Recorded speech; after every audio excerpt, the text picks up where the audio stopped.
BNP হচ্ছে জন্মগতভাবে একটা মুনাফিকের দল এবং এর মধ্য দিয়ে একটা ফ্যাসিবাদী কাঠামো কিন্তু ভেঙে চুরে খান হয়ে গিয়েছিল। সেই বিএনপি যখন নির্বাচনের আগে তারা গণভোটের কথা বলেছিল, গণভোটে হ্যাঁ রায়ের পক্ষে তাদের চেয়ারপারসন ক্যাম্পেইন করেছে। আপনারা জানেন যে এই দলের উৎপত্তি হয়েছে এই গণভোটের মাধ্যমে। জিয়াউর রহমান যখন ক্ষমতায় এসেছিল তখন সেনা শাসন চলছিল। এই সেনা শাসন এবং জিয়াউর রহমানের শাসনের বৈধতার জন্যই তখন তিনি গণভোট দিয়েছিলেন। সেই গণভোটে জিয়াউর রহমান নীতি আদর্শের প্রতি যারা একমত তাদেরকে হ্যাঁ ভোট দেওয়ার জন্য বলা হয়েছিল। কপাল খারাপ এই বাংলাদেশের জনগণের, যে যারাই ক্ষমতায় আসে তারাই হচ্ছে ক্ষমতার মোহে মসনদে বসে মনে করে এই ক্ষমতা তাদেরকে কুক্ষিগত করে রাখতে পারবে, চিরস্থায়ী তারা থাকতে পারবে।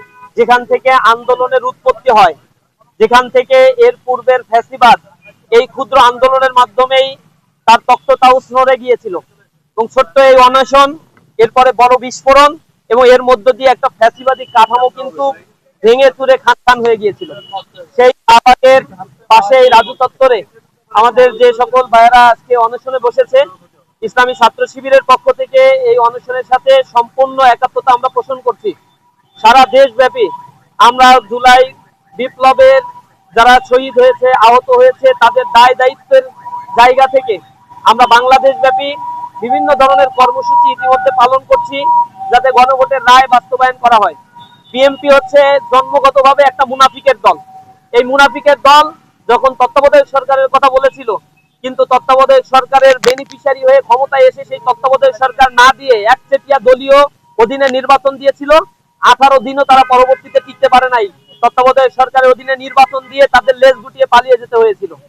সেই বিএনপি যখন নির্বাচনের আগে তারা গণভোটের কথা বলেছিল, গণভোটে হ্যাঁ রায়ের পক্ষে তাদের চেয়ারপারসন ক্যাম্পেইন করেছে।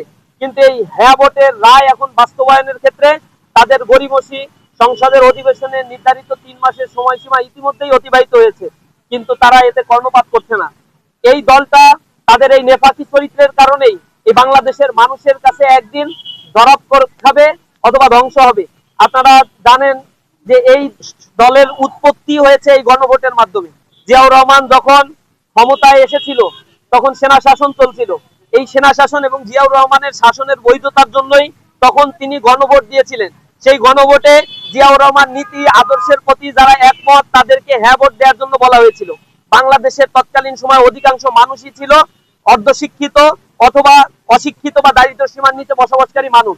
এই মানুষগুলো জিয়াউর রহমানের নীতি আর আদর্শ কি এগুলো পড়ে পড়ে তাকে গণভোট দেয় নাই, কিন্তু জিয়াউর রহমানের পক্ষে তারা রায় দিয়েছিল, তার শাসনের বৈধতা দিয়েছিল। তার পরবর্তীতে এই দলটি এই জিয়াউর রহমানের হাতেই বিএনপির গঠন হয়েছে। অর্থাৎ গণভোটের মাধ্যমেই যে দলের উৎপত্তি, সেই দলটি এই গণভোটকে অস্বীকার করছে। পৃথিবীর ইতিহাসে গণভোটের রায় দেওয়ার পরে জনগণের এই রায়কে না মেনে এরপরে শাসন কার্য পরিচালনা করার দ্বিতীয় কোনো নজির আর খুঁজে পাওয়া যায় না। বাংলাদেশেই সম্ভবত এমনই একটা কপাল খারাপ এই বাংলাদেশের জনগণের, যে যারাই ক্ষমতায় আসে তারাই হচ্ছে ক্ষমতার মোহে মসনদে বসে মনে করে এই ক্ষমতা তাদেরকে কুক্ষিগত করে রাখতে পারবে, চিরস্থায়ী তারা থাকতে পারবে। মোল্লা রুসিলায় সিন্নি খাইলো, কিন্তু মোল্লা এখনো পর্যন্ত চিনতে পারলো না যে জুলাই বিপ্লবীরা শহীদেরা এখানে শহীদের মায়েরা উপস্থিত হয়েছে।